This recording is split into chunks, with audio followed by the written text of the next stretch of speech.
ကဲပြောပါအောင်ပြဿနာတွေ ပြဿနာ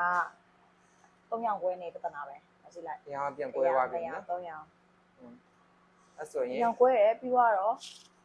ဒီအဖျားလေးညှိရဲတလားအရင်အဲ့ဒါညှိရရှင်းလင်းလင်းနဲ့ဘယ်လိုခေါင်းလျှော်ပြီးပုံသွင်းနေတာမှမခံဘူးဖြစ်နေတာလေပုံပါလေမခံတဲ့အခါကျတော့အဲ့ဒါလေးလဲ treatment တွေကောင်းကောင်းလေးလုပ်ချင်တယ်ပြီးတော့အရောင်ကိုလည်းအငြိမ်ပဲဖတ်ပဲသွားလိုက်တာပိုကောင်းမယ်နဲ့တူတယ်ဒီလားဘာလို့လဲဆိုတော့ ခဏခဏဆိုးနေရတယ် ခဏဆိုတစ်လားတစ်ခါလောက်ပြန်ညှိနေရ ဟာဒီအောက်ကကျတော့ဒီသပင်တွေကတော့